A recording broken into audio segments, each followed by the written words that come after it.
Oh, do I believe it? Well, do I believe it? I don't know. Are you going to stop following me if I say no? Are you going to start following me if I say yes? No, we're not going to worry about all that. We're just going to get into it. Here's Noah's Ark. All right, guys, are we doing okay today? We're getting into a fun one, okay? So whatever you have, let's give it a cheers on the way in. Boom. Called Popwell, because I shop at Aldi. It's kind of like Poppy. The economy, guys. We're not even going to worry about it. So today we're talking about Noah's Ark location. And here's a couple of ground rules that I want to just establish. All right. We like to keep things fact-based on the channel. I like to make sure that I have vetted and that there's archaeological evidence and that there are things, because honestly, what I don't want it to do is to dilute the validity of how many archaeological receipts we do have that the Bible absolutely confirms and aligns with. Really, the evidence confirms what the Bible has always said. But what I find really fascinating are these, ones where we're just not sure yet. And so one of the ground rules that I would like to establish is that we keep a curious posture, okay? We just keep a curious posture and we're open-minded, but also we're verifying through the lens of scripture, okay? So we're never going to just be like, this has got to be it, without being like, it could not be, okay? So if you're asking like, how can we be sure about these things? I will be upfront with you and say, I don't think we can be yet. Now, are there really, really compelling pieces of this? Oh yeah. And the archaeological side of me is just astounded and also fascinated and super curious about it. I mean, faith is in my name. Can't get away from it. Always going to be the person that's like, could be, but I also want to be super honest and tell you when I'm like, could also not be. Would that be disappointing for me? Oh yeah. I've been on this rabbit hole for a long time. I'm talking years, and just recently dove back in to make a video for it. And it's just the updates are just doing nothing but confirming it. So would I be surprised? I don't know. I mean, I said in my last video, or maybe a couple videos ago, that like maybe I would be surprised. I didn't actually know some of the new evidence that had come out. And again, I try to keep a pretty balanced approach with this stuff. I like the academic perspective, the historical perspective, where it's like these things actually did exist, are there, concrete, that sort of thing. And this doesn't really fall in that category yet. Now, there are certain things that are very concrete about it that feel like, well, what else could it be? But from a scientific perspective, just can't say that yet and be like 100% accurate. You know what I mean? But we're going to dive into a lot of the details today and you'll see it's pretty close. All right. And for my excessive ground rules, that's the only one I have. So I'm realizing I said ground rules and it's really just that one. Let's just, with anything in scripture, it's always good to look at it through a lens of like, all right, does this align with the Bible, the stuff in archaeology? Like, does this align with the Bible? Is this helping me grow closer to God? Is this helping me understand more about him? And can I read it, see it, hold it, touch it, explore it? Research it? Can I do all those things and not be moved in my faith, right? So some of this is in preparation for, we're going to be talking about some of the intertestamental books, the intertestamental period where there's like the Maccabees and the other, like people have asked. And so I'm working on it. I am excited to bring to you some of like the book of Enoch, things like that, where we need to get okay and comfortable. My dad used to say this, like we need to get okay with not knowing. I think that's what the best academics do. And the best professors really just leave you with a lot of questions. They show you the jumping point for research, right? They're kind of like, this is what we know now. Go forth, right? Like that's the whole point of raising up more academics.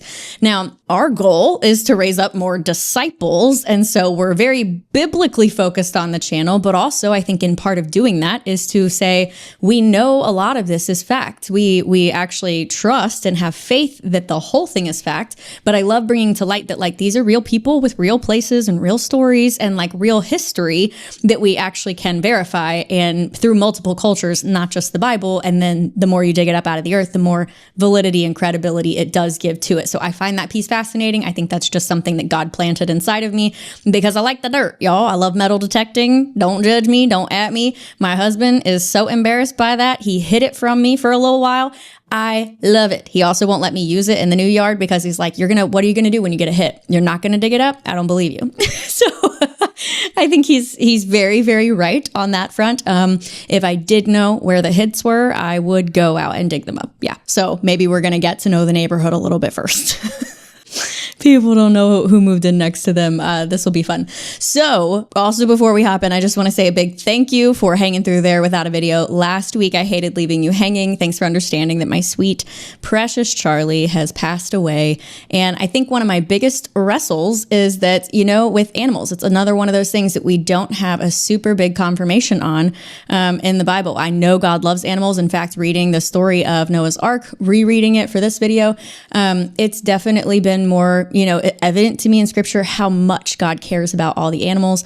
And so I do know that. And I know that he brought her in a time when I was so incredibly lonely. And so he used her in my life in so many ways. I mean, she was almost 16 years old. She would have been 16 on March 21st. She was saved by, you know, coal miners in a tornado. It was like this whole incredible story about how God brought her into my life. And I just, you know, it's like losing a friend. Just, you know, the most loyal and incredible, always been there for you friend. She's been with me through everything. And so, especially like all of my adult life, really. So, thank you guys for your prayers. Thank you for understanding. And with no further ado, let's hop into Noah's Ark.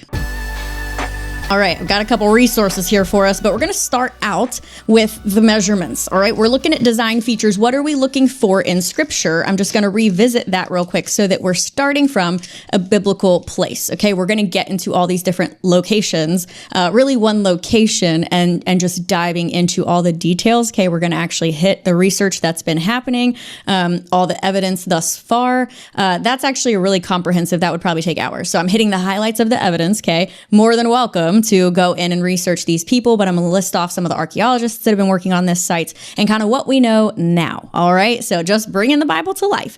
As far as the design features that are mentioned in the Bible. So what are we looking for when we're looking for Noah's Ark? This is where I like to start with archaeological evidence because you got to know what you're tracking, right? You got to know what you're finding. You got to know the full context. Where did it start? Where did it end? And what exactly was it? And how would we know?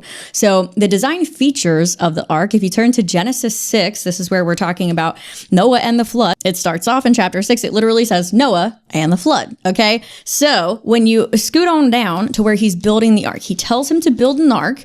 And what he says is it's going to be a large boat built from cypress wood. Okay. He eventually tells him to waterproof it with tar or pitch on all sides and the inside. Okay. So they're waterproofing the entire thing. Also, if you haven't looked into some of these things in the Bible, I remember when I first kind of went on an archaeological hunt for stuff, I was like, this is really detailed. Like I knew that there were measurements and things like that, but I did not understand the amount of detail that's been passed down for thousands of years. And literally so that we would know. And I just find that's, I don't know. I'm just like, that is so like God to show us such specifics because he's unafraid. He wants us to know the truth. I don't even want to say he's unafraid. He's like, he wants us to know the truth. He is so clear to reveal to us the truth time and time again. If people were afraid you were going to find this and that it wasn't going to match, why would they give you such specifics? I don't know. And also the fact that it was a passed down story and Moses is documenting this. That's just, I don't know.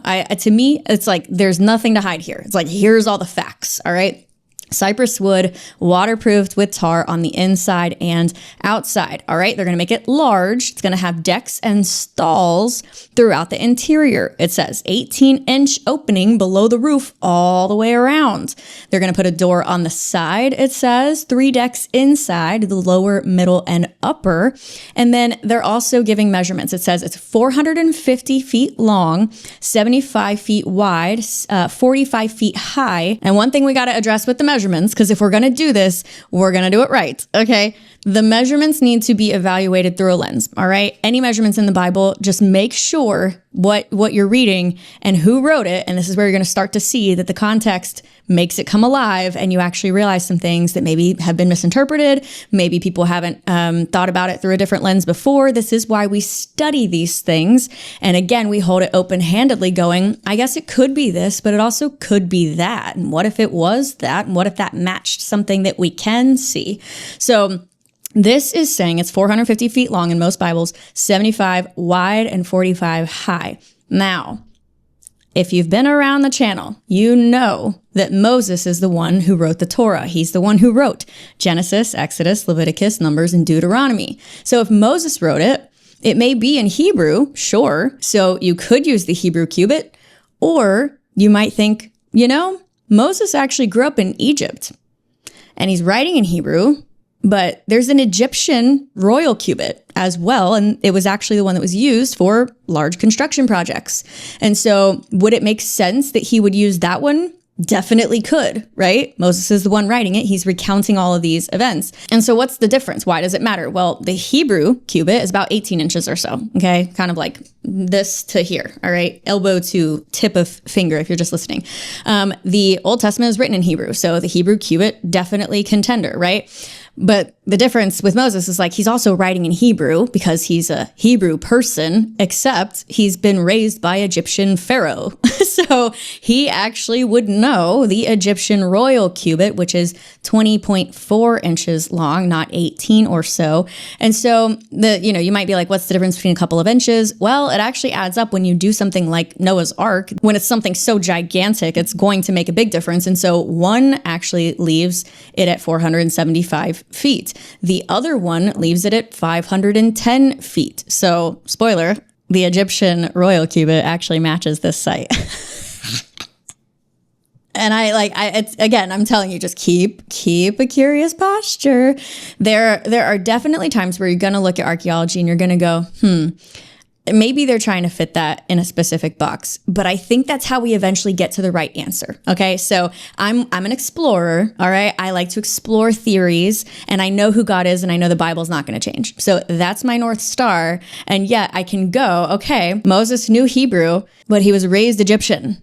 Okay, so that's not just saying like, oh, let's tweak it a little bit to fit it in a box. It's going, actually, here's another thing to consider. Does that make sense? So in this, the structure that we're actually going to be looking at is on Mount Ararat, okay, where it literally says in the Bible that Noah's Ark landed. And if you're new around here, again, like that could surprise you that we actually have details around like where it even landed and like where that is now. It's in the Turkish region in Turkey, and I have it on Google Earth for you. So here's literally where it landed. Okay, we know it's in this mountain range, and then there's this thing, okay? There's this structure that highly resembles a boat that matches this description, okay? Okay, so the location that this boat landed, and again, if you're new to the channel, maybe this is surprising you that we have all these details. I'm telling you, read your Bible.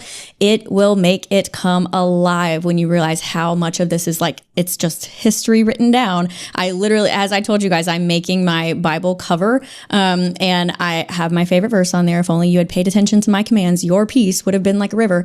But on the side of it, I literally have it say letters from war, because I want to be reminded. Here, I'll just show you. It's right here. I'm still making it. You see that? Okay. It's stitched. I'm getting real excited about it. It's coming along. So the reason that I am making it like that, though, is because I want to be reminded this is actual like people's letters from a time of war. These people that Moses is writing this down for, they had just fled Pharaoh in Egypt. They escaped. He came after them. This was a war of people leaving and going, no, we're going to leave our slavery and fight for freedom.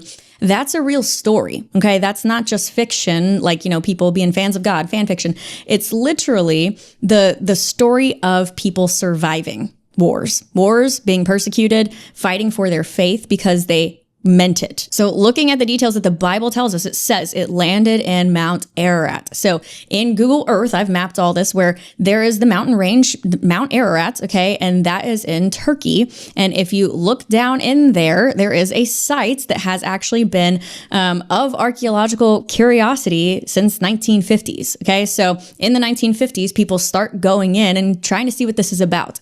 Here's another really interesting thing. If you're not all about just taking it from the Bible, which, you probably are if you're here, but even if you're not, this is also validated in the Quran. So people, a lot of religions refer to a great flood. So I think that's also part of why, we didn't all just fabricate that at the same time in different regions and just kind of everything drew back to this one flood. Wouldn't it make sense that if that actually happened and different people and culture groups dispersed from the same origin flood, that whoever repopulated the earth after that origin flood and came from Noah, that those people, whatever religion or culture they ended up in or land, would have the same story, that maybe they remember differently or maybe they've morphed a little bit. But all these different religions, I mean, look it up, like a bunch of different religions, especially Eastern religions, all come back to a great flood. So all that said, in the Quran, it literally says that it lands in Mount Ararat or Al-Judi. I don't really know how to say that, but that's what the locals still call it today. And they literally are preserving a memory. They agree this was always passed down to them, that it's been Noah's Ark location. But even the people that live there in Al-Judi literally say this is like, it's been passed down an oral story that this has been Noah's Ark. So in the 50s, all right, moving into some of the specifics. This place, by the way, is called Dura Pinar. Sorry if I'm like butchering the pronunciation, but in the 50s, it was kind of discovered in Eastern Turkey that there was this structure. Okay, so I'm going to put up some pictures of like 1959. Someone literally had someone fly them around like at a very low altitude so they could get pictures of this. Fascinating.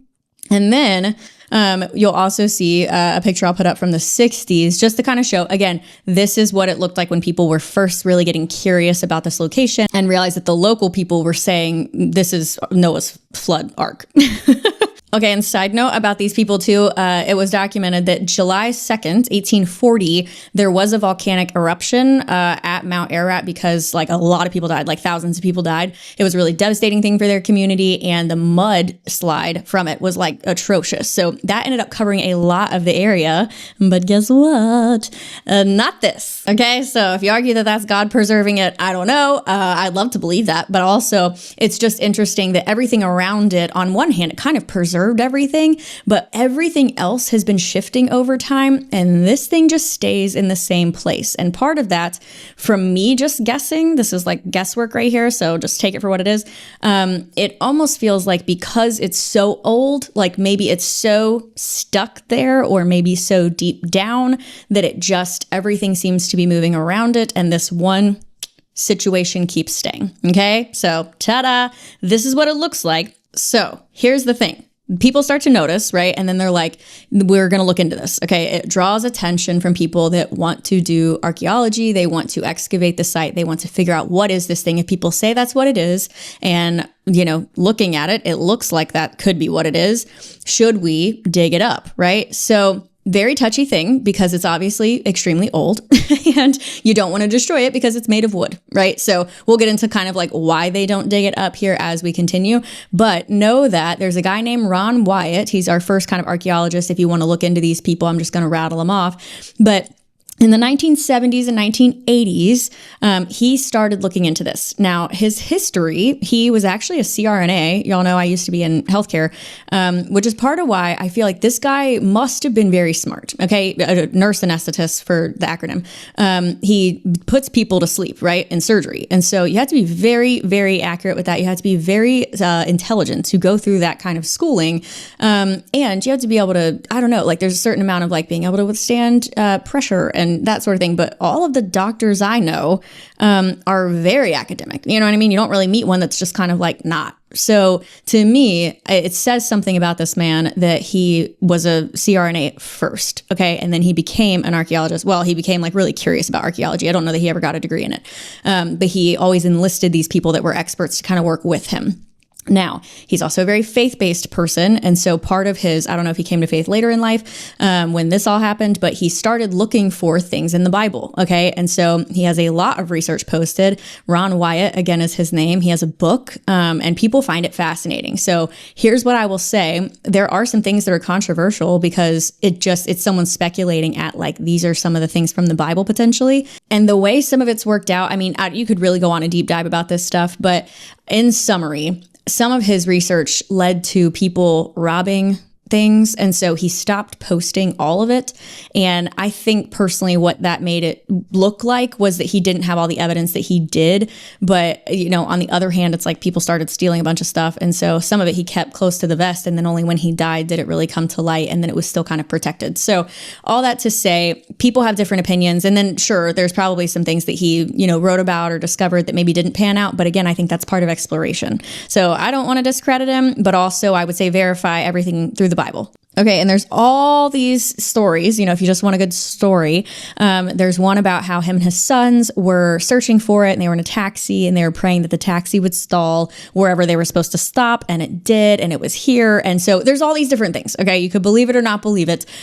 Those are kind of the fun faith pieces for me, where I'm just like, man, what if, right? So it says that, they come upon this location. Again, this has all been, probably in the news because people had just discovered it. So if he's trying to find things from the Bible, it wouldn't also surprise me that this was a contender.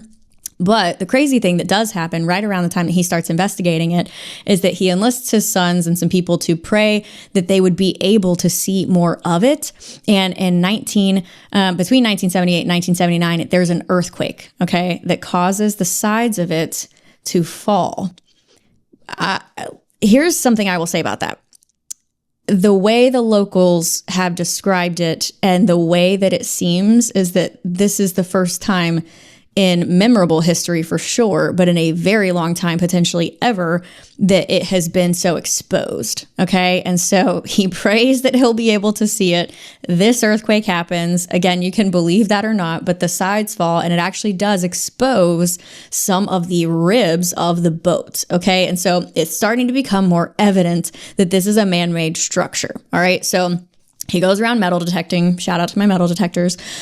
He goes metal detecting and he realizes that every 9 feet, there is, something on both sides of the boat. Every 9 feet, he gets a hit. Okay. In 1993, on the right side of the boat, they actually, and I keep calling it a boat. This is, I'm kind of using context clues when I say that. In short, because I'm assuming it's probably a boat structure. Whether or not it's Noah's is what we're trying to figure out. I would say the fact that it's so ancient and the fact that it is so large is a big reason why a lot of people think that it is. But there's so many more reasons than that. So all that to say, I'm going to use the word boat and I'm just using that very generally because it looks like one, not because we've verified that that's exactly what this is. Okay. So, every 9 feet on both sides of it in 1993, they decide to actually do a core drill into the side. And it was, with permission and everything, but they found a cavity kind of not that far in, and they decided to take some samples from it. Okay. With all these sides exposed, they're like, okay, let's see what we can get. And they go into a cavity in the side of the boat or, structure, and they pull out multiple samples of whatever is in there. Okay. They take it to be tested under microscopes and with experts. Okay. Some things that they found. This is where it really starts to change for me. This is where you can tell what side I'm leaning towards. And I think part of it was in the beginning, I was like, probably no way this is real, right? Like I kind of watched everything, read everything through a lens of like, I don't know, someone's probably just trying to convince people that they found it.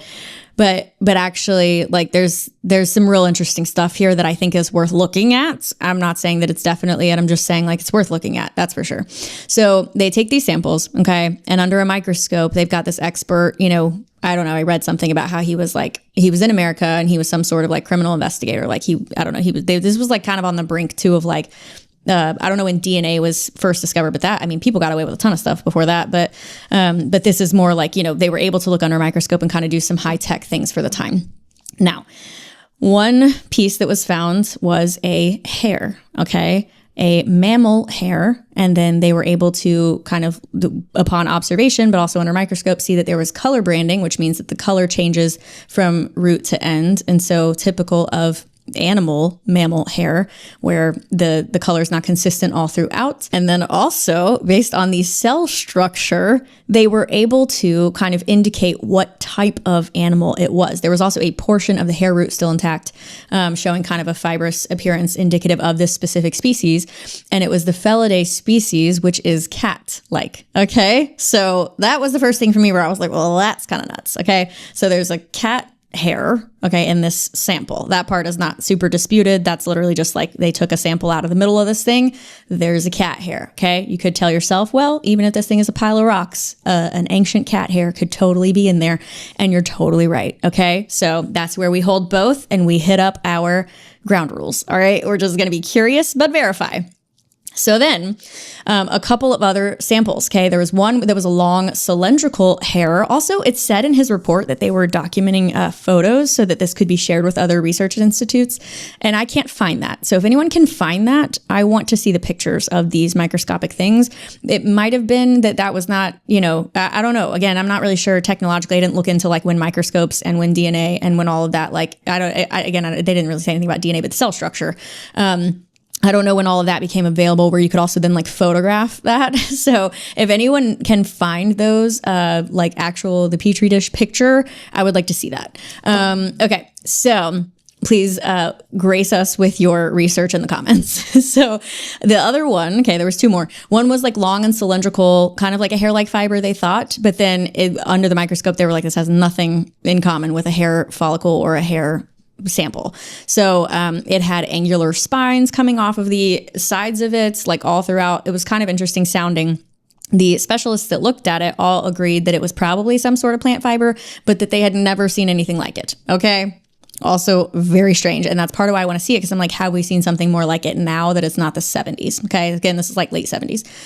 No, that's when the sides fell down. This is 1993. The year of our Lord, 1993. Okay. So they had never seen anything like that one. This next sample was neither plant nor animal, but it was man-made. Okay. So they were able to determine there was a man-made situation in this one sample. Okay. It was man-made fibers. Okay. Very interesting. So a couple of the other archaeologists, before we get into like some of the soil and the scans and other evidence around here, some of the other people, if you want to look up who's doing the most research right now, it's Andrew Jones, and he has something called Noah's Ark scans. They're the ones that are doing like LiDAR detection, ERT, GPR scans, those sort of things. They're under Noah's Ark scans website.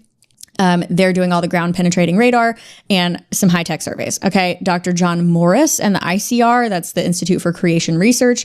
He's a geologist that led multiple expeditions and studied kind of the surrounding area there. Faruk Kaya and Turkish researchers investigated the soil, rock samples, that sort of thing. More geologists there. Ted Wright is another one who does research and kind of expeditions around the geological and historical evidence there. So those are the people. Okay. Now that I've given you all the backstory of kind of who's done stuff up to this point. Now, more recent discoveries. Okay. This is where I started to get like, wow, I should have really been keeping up with this, because a lot of it's happened in the last couple years. Craziness, because if you think about how the world is ending, did I say that out loud? If you think about how we are potentially in the end times, you can really get into how, like, is God making himself more known? I don't know. There's just like really cool thoughts around like, why is this all coming out now? So the soil, okay? There's a volcanic eruption, remember, that differentiates the soil, okay? So let's talk soil. Okay, if you're looking at the soil around this boat, okay, I'm like acting like I'm an expert in this. I just read a lot. So if you're looking at the soil in the samples, but then also around the boat, okay, big differences. All right, so in 2024, some Turkish soil tests were taken. I don't know what makes them Turkish other than the fact that Turkish people did them. So Turkish researchers did some soil tests, I guess I should say, in 2024 that showed significantly higher levels of organic matter and potassium. Okay, so what would do that? We're talking like ancient wood deteriorating habitat. All right. So it doesn't necessarily mean that that's exactly what it is, but I mean, there's a lot of carbon. And if you're like me and you like gardening or just any sort of, knowledge around carbon, it's your browns. And so like if you're composting, like your sticks, your leaves, once they've turned brown, your cardboards, your wood, right? Okay. So that's all of those things. And they're basically saying in their soil samples, there was 3 times more carbon inside of this boat-shaped structure than its immediate vicinity out of it. Okay, so wood, probably. Like, I don't know how else to say that. I think, scientifically speaking, they have to be very specific about what they're reporting. Obviously, we want them to do that. I'm just, in layman's terms, seems like a bunch of wood. All right, let's talk about how they've scanned it, because if you're not going to be able to dig it up, or if you're not going to dig it up without destroying some pieces of it, we need to be able to scan and see what's underneath. Well, good thing we have a lot of different types of scanners now. So that's, again, part of why this is becoming more evident more recently, because now we have the technology to look underneath the surface of the soil, as opposed to just kind of metal detecting and doing what we can to dig around and kind of hope that, an earthquake happens and reveals the rest of it, as if God did that on purpose, and he could have. Okay, I'm just saying. So in the scans. We've had a 2014, 2019, 2021. They're starting to do ERT and GPR scans. If you're unfamiliar with what those are, ERT scans are like electricity. So as they're pulsing electricity currents through the ground, it's actually hitting these like dry pockets, rocks, wet pockets. So with that resistance on whatever it's hitting, they can actually create more of a map, more of a graph of what's going on underneath. So when they did those, they found some really interesting stuff. Okay. They, on one hand, there's this one side where it's actually visible from the outside. So if you look up like pictures of the side of it, there's actually this like line that looks like it goes down. There's all these ribs that poke out. Okay. I'll put up a picture of that. But then like there's all the line that goes like down it, and it looks like it kind of cuts out at the top too, where it's almost like running along something. And so that they found out was a 20-foot solid rib timber of petrified wood, where they were driving a stake to do the ERT testing in 2014, and it broke the metal stake, because when they put it in, it's like fossilized wood, and it literally broke it. So they actually had to end up going next to it, but that tells you there's something there. So then there's also the GPR, which is ground penetrating radar, which actually uses radar and is like going over the landscape to kind of see what is underneath. And that one actually revealed like subsurface structures that were very unusual. It had some right angles in it, which are not natural. There were layers that were just not typical for your natural like rock folds. Okay. So in this picture I'm about to put up in 2023, okay, get this, the 2019 GPR scans were revisited, reanalyzed, and they realized what they're looking at was the presence of a hallway. First of all, there was like a big corridor down the middle. And then there's also all of these room-like chambers kind of in a grid that was running the full length of the formation, like the full length of this like boat-like structure. I mean, this is like doing nothing but revealing that this is a massive man-made designed situation, and it's ancient. Okay, isn't that like, it's just really nuts. So I don't know. I started to be more and more convinced the more I read about this stuff, because I was just like, this is, we're actually using like some really high tech stuff now. And to see that underneath the surface feels real different. Like it just feels real different when you start to like be able to look at what's inside and to see that there's compartments. Okay. Could be, I get it, like air pockets of just no origin or no, man-made situation. So up to this point, I feel like the scans are like the best evidence for what in the world is underneath this land, because otherwise you can look at it and you can go, wow, that's like really abnormal.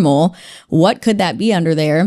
I also wonder how not skeptical people would be if no one said the words Noah's Ark. And again, part of that is why some of this research stays secret, because people don't want the taboo that comes with it's a Bible project, right? Like they just want to figure out what it is and be fair about it and like scientific about it, and then show people. Okay. Or, I don't know. To me, that's probably how I would do it, because I wouldn't want all the chaos that comes from like, yeah, but you don't know for sure. And like, oh, there she goes, digging up a Bible situation.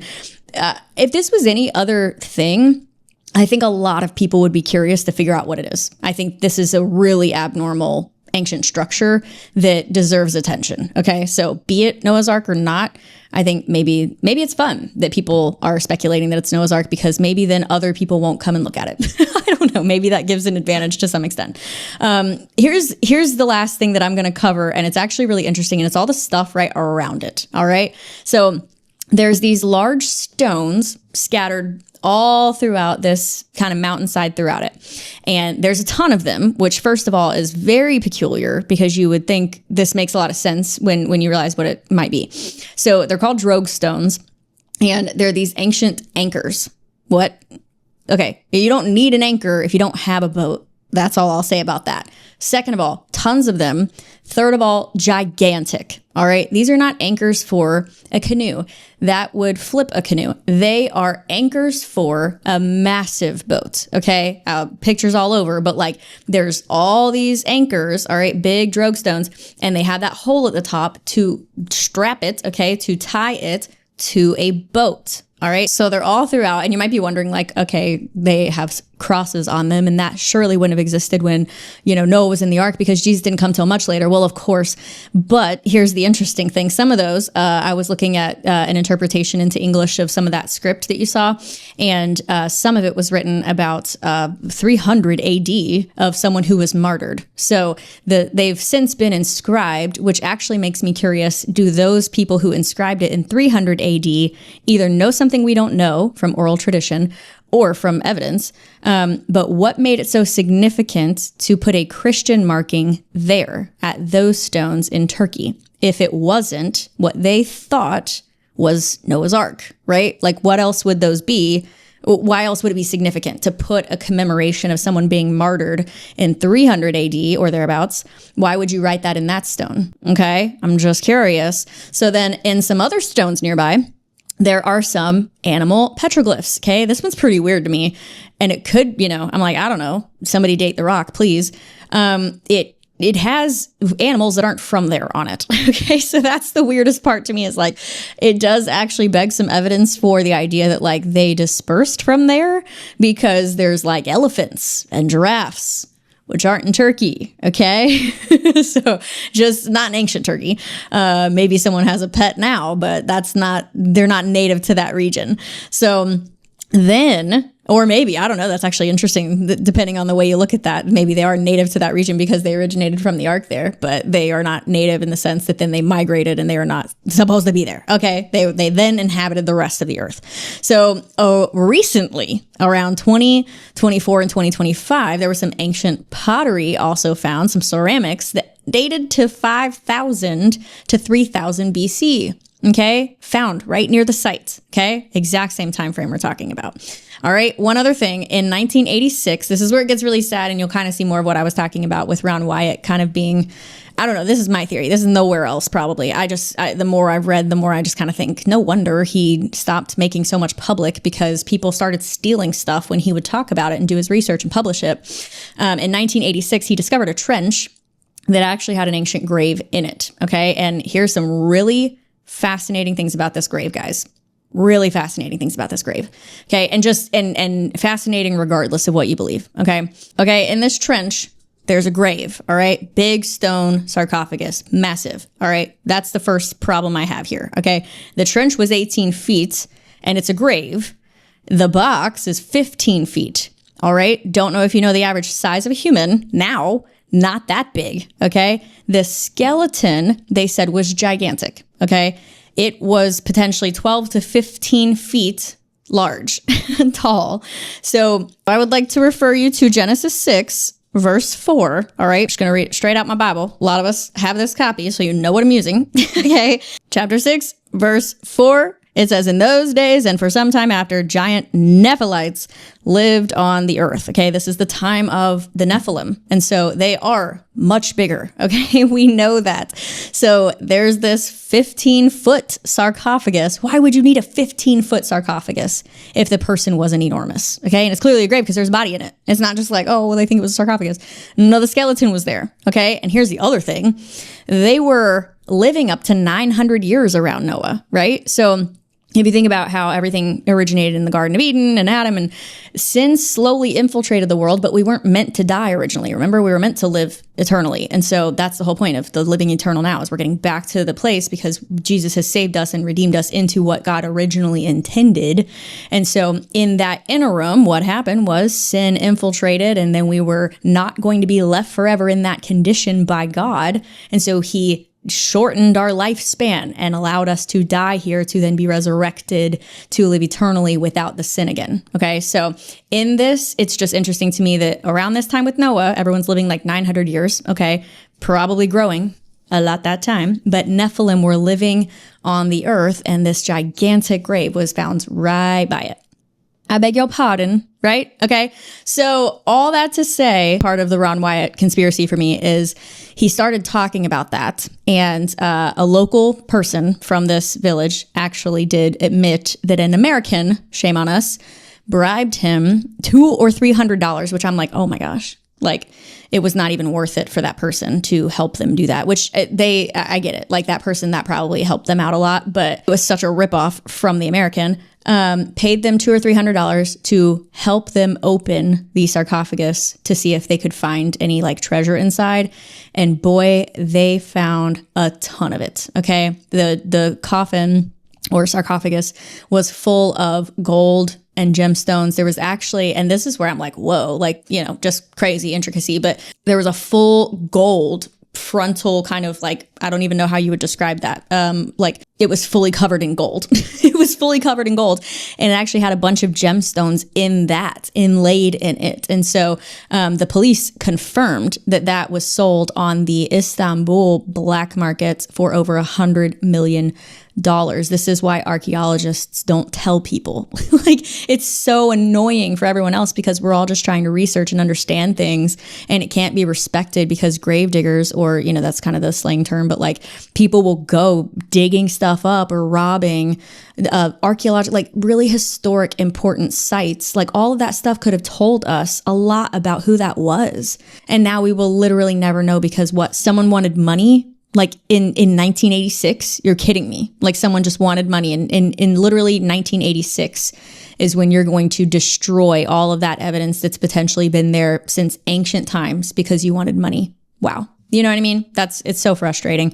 You can tell I really hate when people do that. It could have told us so much, and now we will literally never know. It's surely been cut up and dispersed and sold off. And, you know, I mean, it's not even in a museum. It shouldn't have even been in a museum. It should have been literally preserved. Like it. Anyway, so all that to say, there's a ton of stuff around the site that's also very fascinating, okay? But for the sake of time, I'm going to just leave you with, again, the names of the archaeologists and some links down below where you can continue this search because it is so incredibly fascinating. But again, just highlights, Ron Wyatt is the one who was super curious and initially kind of started investigating the spot. Andrew Jones is the one who's with Noah's Ark Scans. That is their website, noahsarkscans.com. And that's where I got like all the pictures from today.